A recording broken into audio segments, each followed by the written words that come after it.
उत्तराखंड विधानसभा में पेश हुआ यूसीसी विधेयक, देश में पहली बार लागू होने की राह पर।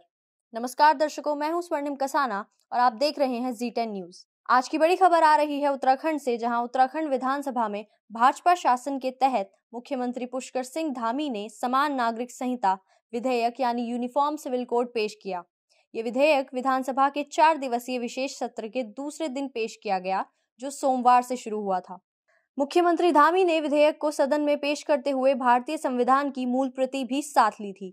इस विशेष सत्र का आयोजन ही समान नागरिक संहिता विधेयक को पारित करने के लिए किया गया था। ये विधेयक पारित होने पर उत्तराखंड देश का पहला राज्य बन जाएगा जो स्वतंत्रता के बाद समान नागरिक संहिता को अपनाएगा। हालांकि गोवा में पुर्तगाली शासन के समय से ये व्यवस्था लागू है। रविवार को उत्तराखंड मंत्रिमंडल ने समान नागरिक संहिता के अंतिम मसौदे को मंजूरी दी थी। ये विधेयक राज्य में सभी समुदायों के लिए समान विवाह, तलाक, भूमि, संपत्ति और उत्तराधिकार कानून का प्रस्ताव करता है। ये विधेयक पारित होना भाजपा के उस प्रमुख चुनावी वादे को पूरा करने जैसा होगा जो उसने 2022 में विधानसभा चुनावों में जनता से किया था। इससे पहले मुख्यमंत्री धामी ने ट्वीट कर कहा था, देवभूमि उत्तराखंड के नागरिकों को समान अधिकार देने के उद्देश्य से आज विधानसभा में समान नागरिक संहिता विधेयक पेश किया जाएगा। ये राज्य के सभी लोगों के लिए गर्व का क्षण है कि हम देश में सबसे पहले यूसीसी लागू करने की ओर बढ़ रहे हैं। केंद्रीय कानून और न्याय मंत्री अर्जुन राम मेघवाल ने सोमवार को कहा कि समान नागरिक संहिता पर विचार विमर्श चल रहा है और इसकी समीक्षा भारतीय विधि आयोग द्वारा की जा रही है। ये सिर्फ केंद्र का मुद्दा नहीं है। संविधान निर्माताओं ने इस पर चर्चा तब भी की थी जब संविधान बनाया जा रहा था। अभी ये मामला भारतीय विधि आयोग के विचाराधीन है और विचार विमर्श की प्रक्रिया में है। राज्य इसे ठीक कर सकते हैं और सुधार सकते हैं और गोवा सरकार पहले ही यूसीसी पर काम कर चुकी है। उत्तराखंड सरकार ने मंत्रिमंडल में इसे मंजूरी दे दी है और जैसे ही हमें विधि आयोग की रिपोर्ट मिलेगी हम इसको सूचित करेंगे। ये विधेयक विभिन्न धर्मों में विवाह, तलाक और उत्तराधिकार जैसे मामलों को नियंत्रित करने वाले कानूनों में एकरूपता लाने का प्रयास करता है।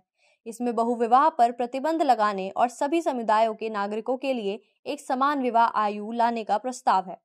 विपक्ष का कहना है कि विधेयक का मसौदा विधानसभा में कम से कम एक दिन पहले पेश किया जाना चाहिए था ताकि विधायकों को इसका अध्ययन करने का समय मिल सके। विपक्ष के नेता यशपाल आर्य ने कहा, विशेषज्ञ समिति द्वारा तैयार मसौदे को विधेयक लाने से पहले पेश किया जाना चाहिए था ताकि हम इसका अध्ययन करके इसके गुण दोष को समझ सकें।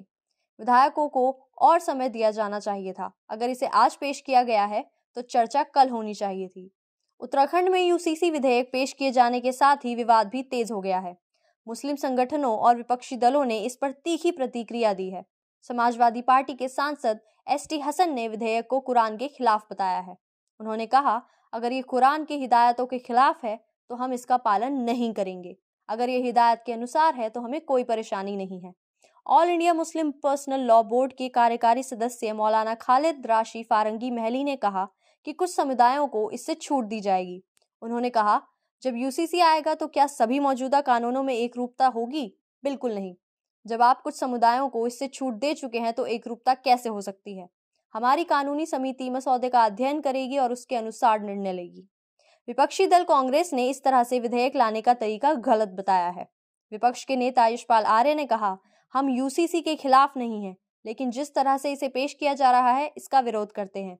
सदन को कार्य संचालन नियमावली के तहत चलाया जाता है, लेकिन भाजपा लगातार इसे नजरअंदाज कर रही है और संख्या बल के आधार पर विधायकों की आवाज दबाना चाहती है।